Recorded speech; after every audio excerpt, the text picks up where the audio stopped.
alunos, sejam bem-vindos a mais uma aula de língua portuguesa. Eu sou Milena Maranhos, professora de língua portuguesa, e é um prazer tê-los aqui. Afinal, professora, o que nós vamos estudar na aula? Acompanhem comigo. Então, nós temos o nosso objeto de conhecimento, paráfrase e paródia, e o nosso detalhamento, paráfrase e paródia na literatura brasileira. Então, gente, vamos à nossa aula? Então, gente, para nós começarmos a falar de paráfrase e paródia na literatura brasileira, a gente vai retomar o conceito de intertextualidade. Talvez vocês já tenham visto esse conceito na vida, não é?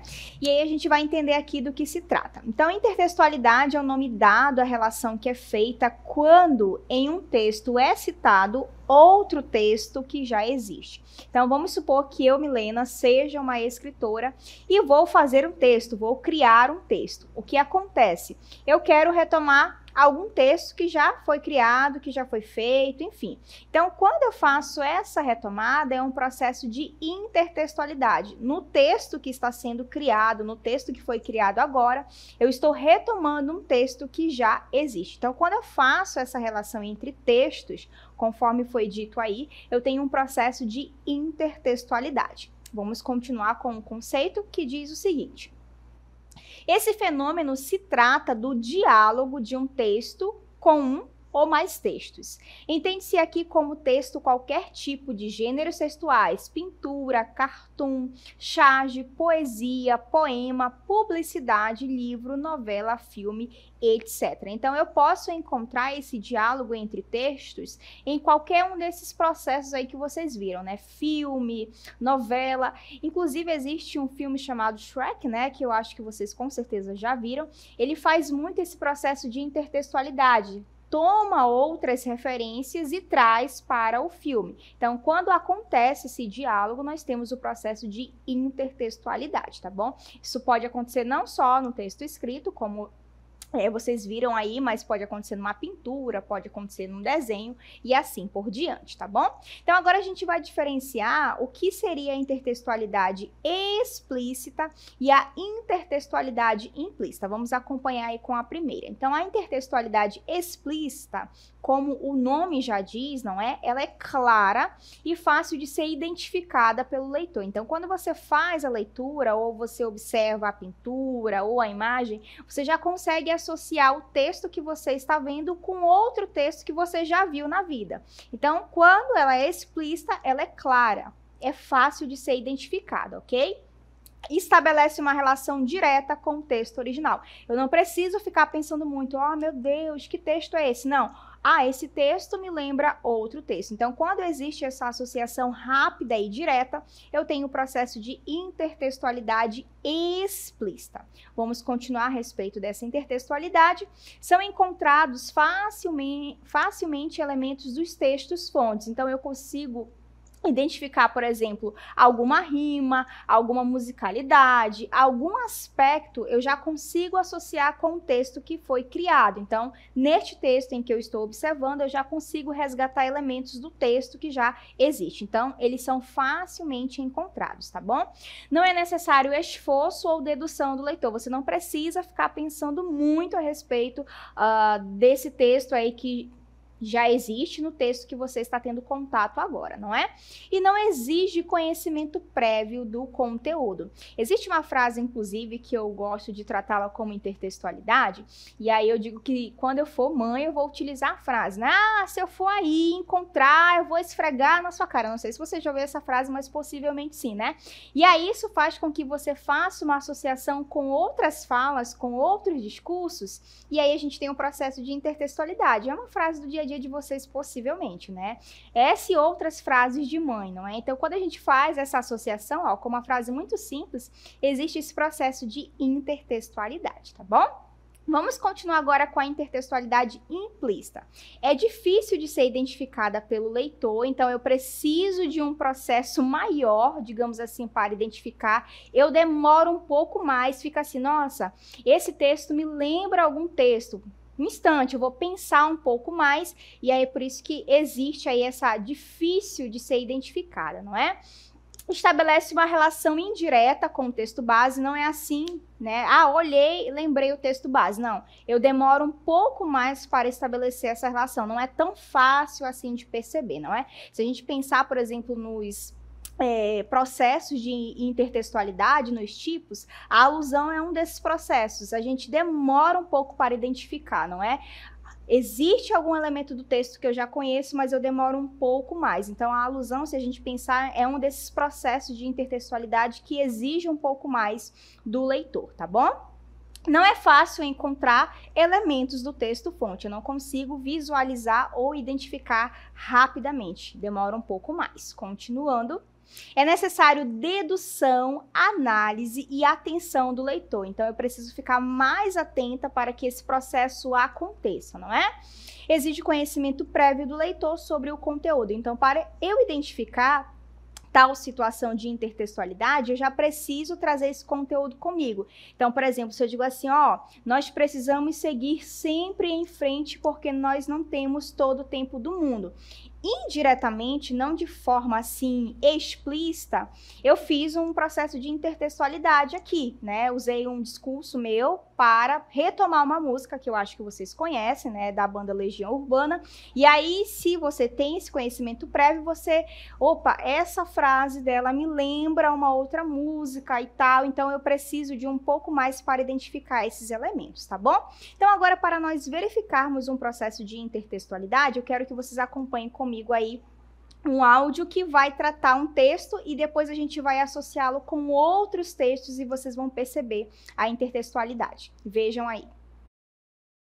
Ainda que eu falasse as línguas dos homens e dos anjos e não tivesse amor, seria como o metal que soa ou como o sino que tine.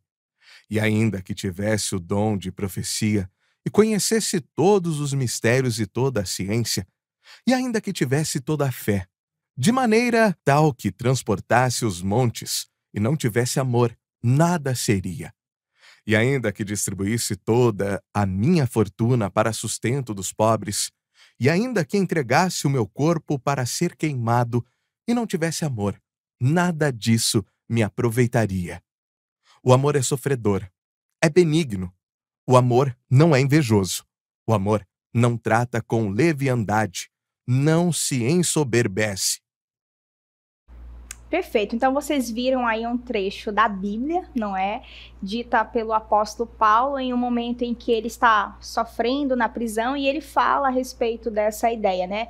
Mesmo que eu falasse todas as línguas, mesmo que eu fizesse isso, ou mesmo que este meu sofrimento aqui esteja acontecendo, mas se eu não fizesse isso com amor e por amor, de nada valeria. Então, essa é a ideia central, né?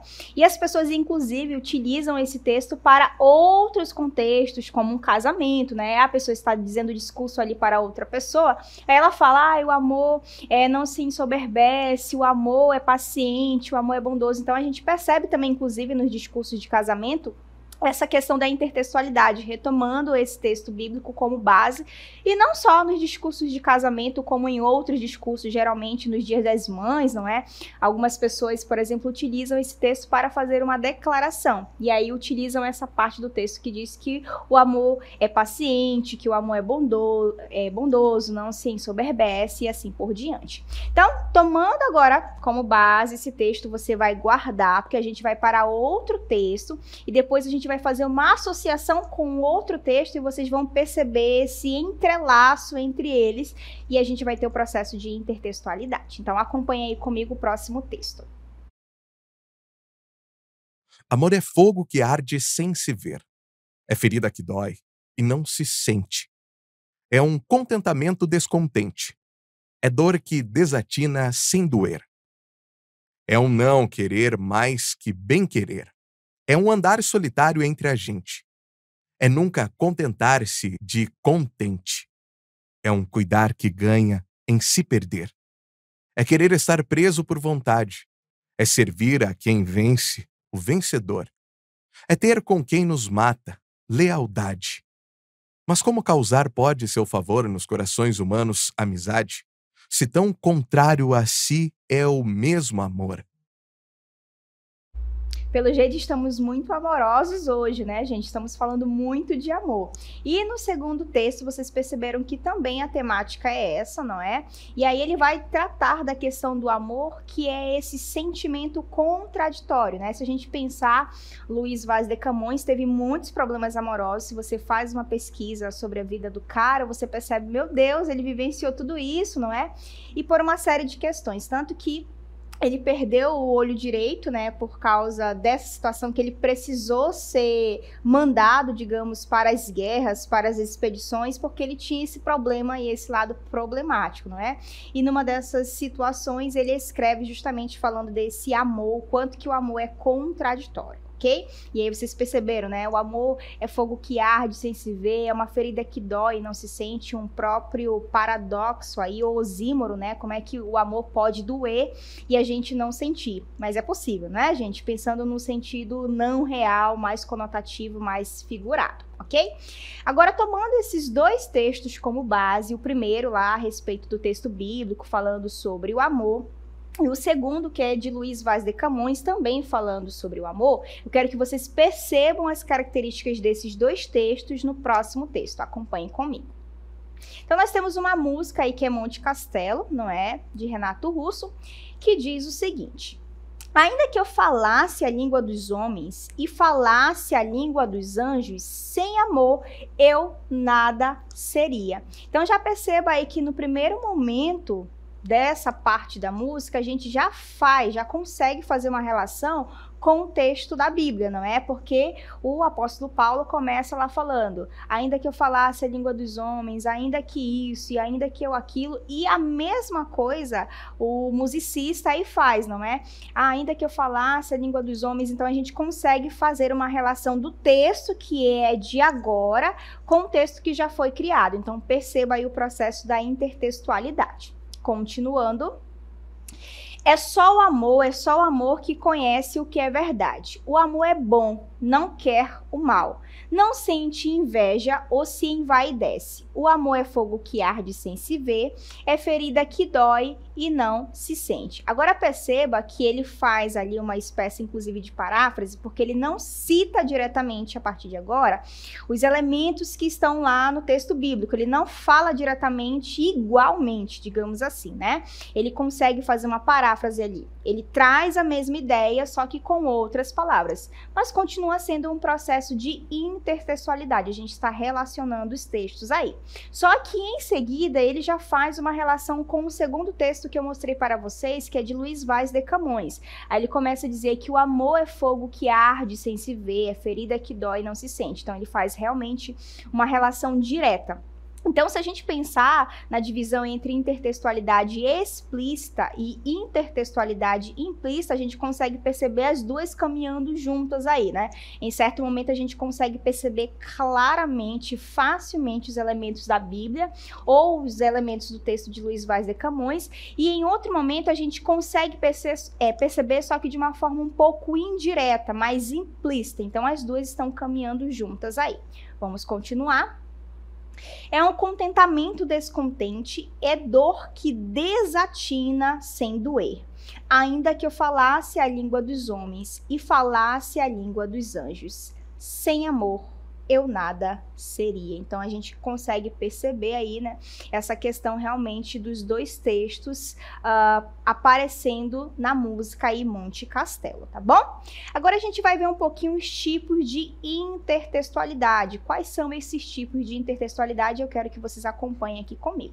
Então nós temos o primeiro tipo, que é a paráfrase. É a reprodução das ideias de um texto, utilizando outras palavras do parafraseador dentro de uma nova montagem. Vamos só continuar. É o recurso intertextual que se faz presente, por exemplo, em resumos, atas, relatórios que fazem parte do nosso cotidiano, não é? Vamos supor que eu, no fim da aula aqui, fale assim, olha, eu quero que vocês façam um resumo do que vocês viram na aula. Inclusive, vocês possivelmente fazem isso, né, quando o professor aí pede, olha, eu quero que vocês façam um trabalho assim, assim, assim, sobre o que foi explicado ou sobre o livro que vocês leram. O que vai acontecer? você vai retomar a ideia do texto, você vai manter o sentido do texto, só que com suas palavras. Esse processo é o processo de paráfrase. Um outro elemento também que acontece para a paráfrase é o processo de conclusão de uma redação. Quando você finaliza a sua redação, você faz uma retomada daquilo que foi falado. E aí o que acontece? Você faz a retomada, mantém a ideia principal, o sentido principal, só que com outras palavras. Também é um processo de paráfrase. Isso acontece em atas. As atas, elas são feitas depois que acontece uma reunião, então eu vou ali, digamos, meio que resumir o que foi dito na reunião, o que foi decidido. Eu vou escrever com as minhas palavras aquilo que eu compreendi, aquilo que eu interpretei da reunião, tá bom? Inclusive, as pessoas utilizam esse ata para indicar, tá, entendi. Não, gente, esse ata aí é de ata, é um documento. E o ata, que é essa ideia de entendi, é escrito de outra forma, tá bom? Isso vale dizer aqui. E os relatórios também, né? A gente faz ali uma busca, faz uma pesquisa e depois a gente vai fazer um relatório a respeito do que foi pesquisado. A gente vai escrever ali com as nossas palavras, vai expor as nossas ideias, só que, claro, a gente faz isso com base numa pesquisa, que essa pesquisa acontece ali a partir de outros textos. Então, esse procedimento aí de eu escrever com as minhas palavras aquilo que está no texto base é o processo de paráfrase, ok? Eu mantenho a ideia original, só que com outras palavras. Inclusive, a gente faz uso, por exemplo, de sinônimos aí, né? Sinônimos são palavras que são escritas de maneiras diferentes, mas que mantêm o mesmo sentido. Agora, claro também, quando a gente vai fazer o uso de sinônimos, a gente não tem sinônimos perfeitos, porque, por exemplo, se eu pensar, o nome disto aqui pode ser cara, pode ser rosto, pode ser face, não é? Só que dependendo do contexto, eu vou utilizar um sinônimo adequado para o contexto. Então, por exemplo, eu não posso chegar para a minha chefa e dizer assim, olha, tua cara tá feia hoje. Não, eu vou usar uma palavra adequada para o contexto. E quando eu penso na paráfrase, esse mesmo procedimento vai acontecer. Eu não posso escolher qualquer sinônimo para o contexto. Eu vou pensar em um sinônimo adequado para o contexto ali, ok? Vamos só verificar um exemplo aí de paráfrase. Acompanhem comigo.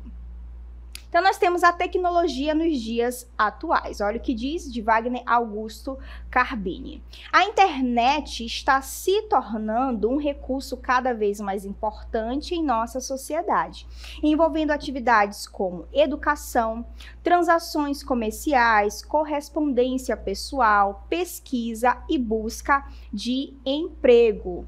Então, só para a gente entender aí, a primeira parte do texto está falando o quanto a tecnologia, a internet está se tornando um recurso cada vez mais importante. Cada vez mais a gente está se tornando basicamente dependente da internet, né?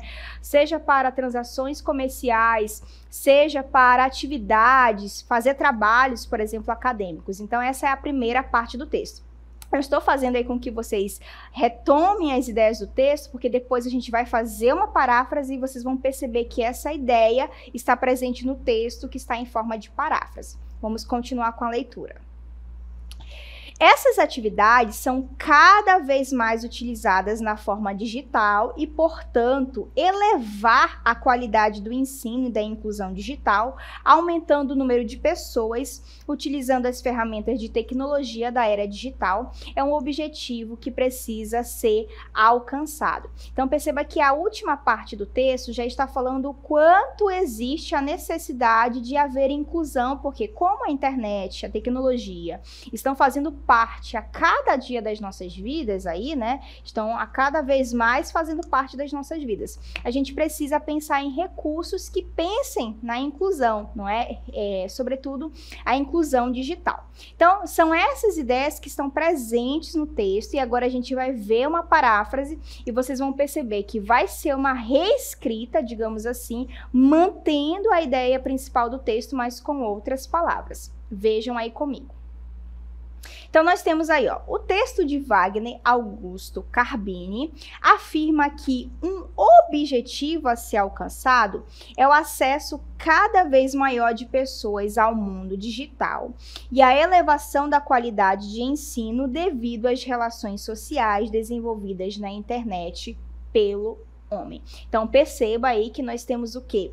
As ideias de Wagner sendo apresentadas aí, só que com as minhas palavras, com o que eu pensei, né, com a forma que eu quero escrever, mas lembrando, eu estou mantendo a ideia original, tanto que ele fala ali, ó, que precisa haver esse acesso cada vez maior ao mundo digital, realmente essa ideia estava presente no texto, e a elevação da qualidade de ensino, que inclusive é um dos objetivos a serem alcançados. E por que isso deve acontecer? Porque essas relações sociais desenvolvidas pelo homem estão sendo sempre, digamos assim, caminhando lado a lado com a internet, tá bom? Então essa era a ideia que estava no texto e a gente fez aí uma espécie de paráfrase. Agora a gente vai diferenciar um pouquinho, vai mostrar outro tipo de intertextualidade, que é a paródia. Eu quero que vocês acompanhem aqui comigo. Então, paródia é um recurso bastante criativo que se constrói a partir de um texto-fonte retrabalhado, ou seja, há uma transformação de um texto-fonte com o intuito de atingir outros propósitos comunicativos. Continuando. Não só humorísticos, mas também críticos, poéticos, etc. Então, só para a gente entender o conceito de paródia, e eu gosto de explicar de uma forma muito simples, que é para todo mundo entender. A paródia é quando eu pego elementos lá do texto base, lá do texto principal, mas quando eu vou criar esse texto, eu mudo totalmente o sentido do texto. Eu consigo pegar algumas ideias, alguns elementos, mas na hora que eu vou reescrever, esse sentido totalmente é mudado. Eu inverto a situação. Basicamente é isso que acontece, né? Inclusive, um dos textos mais utilizados para isso é a Canção do Exílio. A gente vai ver um pouquinho desse texto, e aí vocês vão perceber que depois outra pessoa vai utilizar esse texto base, mas revertendo totalmente a situação, revertendo o sentido, tá bom? Então, em palavras simples, a paródia é o quê? É quando eu pego o texto original, mas na hora da reescrita eu modifico totalmente o sentido, tá bom? Acompanhe aí comigo. Então, nós temos aí, ó, minha terra tem palmeiras, onde canta o sabiá. As aves que aqui gorjeiam, cantam, não gorjeiam como lá. Então, a gente tem esse pequeno trecho, que é a Canção do Exílio, um poema criado em 1847, Gonçalves Dias fez aí com saudade da sua terra quando ele foi estudar na Europa, e é um dos textos mais parodiados da cultura brasileira, exercendo sua influência por várias gerações. E a gente vai perceber essa ideia com um texto que vem a seguir. Você vai perceber que é uma espécie de paródia, porque eu tenho como base a Canção do Exílio, mas na hora que eu estou ali reescrevendo, eu não, a pessoa que escreveu, reverte totalmente o sentido, modifica totalmente o sentido. Acompanha aí comigo. Então, Canção do Exílio às Avessas, pelo próprio nome, eu já consigo perceber que é uma mudança aí. Se é às avessas, é o contrário. Enquanto lá no texto original eu tenho essa ideia da saudade da minha terra, a minha terra é maravilhosa e por isso eu tenho saudades dela. As características que tem no Brasil, por exemplo, não existem aqui na Europa. Agora eu vou tomar esse texto base, só que de uma forma totalmente contrária. E é escrito aí esse texto por Jô Soares. Olha o que diz. Minha Dinda tem cascatas, onde canta o corió. Não permita, Deus, que eu tenha de voltar para Maceió. Minha Dinda tem coqueiros da ilha de Marajó. As aves aqui gorjeiam, não fazem cocoricó.